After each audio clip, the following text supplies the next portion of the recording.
2 y 3. Bueno, el recorrido de la educación popular por el continente creo que nos coloca frente a un escenario en el cual en estos tiempos enfrentamos lo que hemos venido llamando la banalización de la pedagogía. Y la banalización de la pedagogía está configurada básicamente porque cuando se trata de organizar la escuela de la tercera revolución industrial, se produce todo un fenómeno de despedagogización, a partir básicamente de las directrices de los organismos multilaterales. Pero esa banalización se profundiza en la cuarta revolución industrial, en lo que el compañero venezolano Luis Bonilla ha llamado el apagón pedagógico global, en donde a partir de todos los procesos que se constituyen en los nuevos fenómenos tecnológicos, se plantea que ya no es necesaria ni la escuela ni la educación, trasladando un discurso del mundo del norte a estos lares sobre la crisis y la desvalorización de la educación. Pero ahí, en el momento en que recuperamos eso, tenemos que hacer un balance de qué hemos hecho en América Latina y cuál es el aporte, porque es posible comenzar a leer en clave de el acumulado que tenemos, no solo en la educación popular en el sentido freiriano, sino en las pedagogías de la decolonización, también en el horizonte de la educación propia, que tiene una matriz de educación popular, pero se desarrolla con fuerza para comunidades indígenas y originarias. Y lo mismo que todo el planteamiento de la propuesta de toda la educación que se ha venido desarrollando desde el buen vivir, lo mismo que lo que pudiéramos llamar lo que el movimiento Sin Tierra de Brasil ha llamado un poco estas pedagogías de la tierra, que llaman algunos, y que tienen otros variados nombres. Entonces, podemos decir que en mi devenir en todo ese movimiento, creo que me ha acompañado primero una insistencia en introducir la investigación en la educación. Desde las primeras experiencias que tuvimos en la costa atlántica acompañando al movimiento campesino colombiano, en donde intentamos construir unas escuelas para el movimiento campesino. Allí trabajamos una propuesta que se desarrolló de la investigación y la investigación en la escuela. Al comienzo, pues en esa mezcla de Freire, Freinet, algunas de las Makarenko, pero luego se fue consolidando con una vertiente mucho más latinoamericana. Entonces, digamos que esa línea de la investigación a la educación, que creo que es un gran aporte de lo que hemos venido trabajando, se consolida en lo que más tarde va a ser ya la investigación como estrategia pedagógica, que es una propuesta que logra entrar al Estado, un Estado que tampoco está interesado en estas cosas de la discusión, que se desarrolla al interior de conciencias durante 7, 8 años y logra consolidarse. Y se consolida, pero sale más por vía del camino de las peleas politiqueras, que realmente porque tuvieran una alternativa diferente, aunque hacen el esfuerzo de introducir el STEM como política. Entonces yo digo que esa primera línea de investigación es muy fuerte, pero yo digo que hay una segunda muy fuerte, y es mantener la persistencia de educación como movimiento social. Y creo que eso ha dado una marca a todos los lugares donde hemos transitado. Creo que es muy visible en toda la experiencia del movimiento pedagógico colombiano, es muy visible en toda la experiencia de la expedición pedagógica colombiana, es muy visible en toda la experiencia de la movilización social por la educación. Es decir, la educación no puede ser el resultante de un conciliábulo de sabios ni de tecnócratas. Es el lugar central de los movimientos para colocar su vida, en el sentido de qué es lo que hay que construir. Por eso pudiéramos decir con fuerza que el gran aporte ahí es que la educación es parte del movimiento y es parte del movimiento de los pueblos por su liberación. En ese sentido, la pedagogía se hizo política.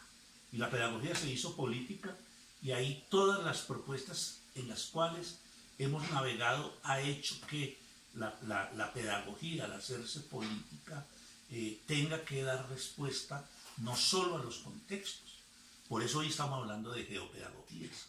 Las geopedagogías como esa manera en la cual hoy damos respuesta a los contextos emergentes, que no son contextos solo geográficos y territoriales, sino los contextos del modo 3 de la ciencia, los contextos del mundo de la ciencia artificial, los contextos de la diversidad colocada en la escuela. Entonces creo que ese es un segundo lugar muy importante, y es encontrar que la pedagogía es un asunto profundamente político.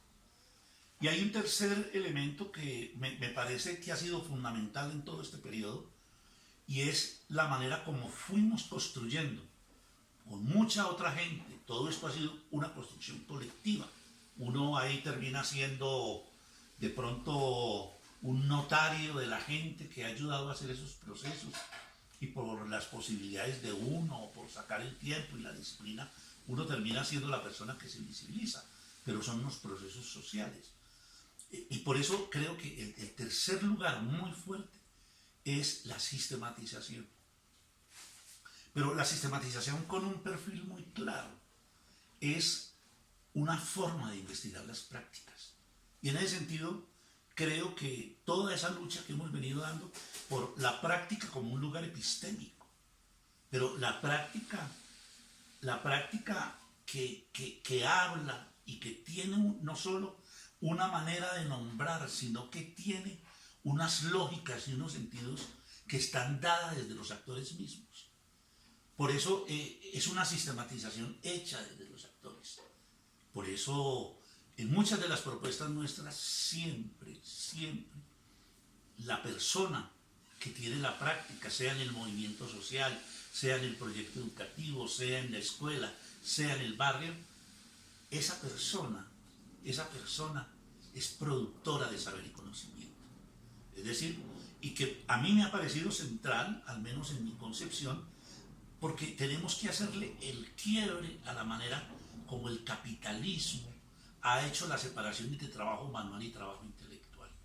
Y la sistematización, al devolverle un lugar a la práctica, y esa práctica como productora de saber y conocimiento, construye una cantidad de sujetos que se hacen productores de saber y conocimiento, y que rompe esa separación de los campos, como si existiera un campo intelectual y existiera un campo práctico. No, esos campos están unidos, y ese campo intelectual se mueve con el conocimiento epistémico, disciplinar, eurocéntrico. El de la práctica se mueve con un tipo de saber y conocimiento que corre con otras características. Y hemos logrado consolidar unas propuestas metodológicas que cada vez más se trabajan en muchos otros sitios, y que se trabajan en diferentes lugares de América Latina como parte de esa propuesta y como parte de esa organización. Cuando uno cree que ya el librito ese ya hay que superarlo, la gente lo sigue pidiendo y lo sigue publicando en otros países como un referente. Ese de la sistematización empodera y produce saber y conocimiento. Y hay un elemento que también es muy importante, es que la educación es un acto colectivo, y en todos los lugares donde hemos ido hemos logrado construir comunidades. Nosotros decimos que tenemos 6 tipos de comunidades en los procesos en los que estamos. 1, una comunidad de práctica. 2, una comunidad de aprendizaje. 3, una comunidad de saber derivado de esa práctica.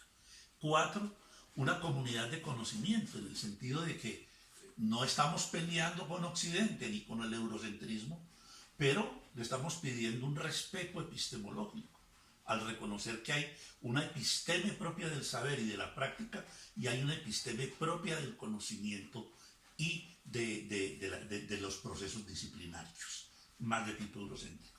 5, hay una comunidad de innovación, es decir, estamos retados no solo a transformar el mundo y a recrear el mundo, sino también a darle respuesta para poder manejar esa tensión entre ser ciudadanos y ciudadanas del mundo, pero también hijos e hijos de la aldea. Es decir, no podemos seguir haciendo la educación que nos propone el Banco Mundial, pero solo va a ser posible por esas comunidades. Y la 6ª comunidad es la comunidad de transformación. Es decir, desde América Latina, por más que bebamos discursos que nos invitan al fin de la escuela, la necesidad de la escuela como un lugar fundamental de democracia y de cultura sigue siendo fundamental para un país como el nuestro, que tiene los índices de desigualdad más grandes, el tercero más grande del mundo, el segundo del continente, que tenemos la concentración de la tierra, el índice Gini más alto en el mundo, 0,88 en concentración de la tierra, que tenemos una pobreza que solo se aparece superada cuando cambian las cuentas del DANE.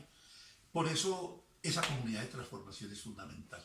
Entonces, yo diría que tal vez lo más importante de lo que hemos vivido es que hemos mantenido vivo el proyecto de transformación y lo hemos mantenido vivo actualizándolo, evitando que esa transformación sea simplemente una modernización de la educación. Entonces, yo les decía hace poco en un seminario internacional, les decía, estos últimos 20 años que tuvimos por primera vez en 200 años, 10 gobiernos progresistas, fueron maravillosos para este continente, porque se mostró que se podían hacer cosas distintas, pero también que nos equivocamos mucho.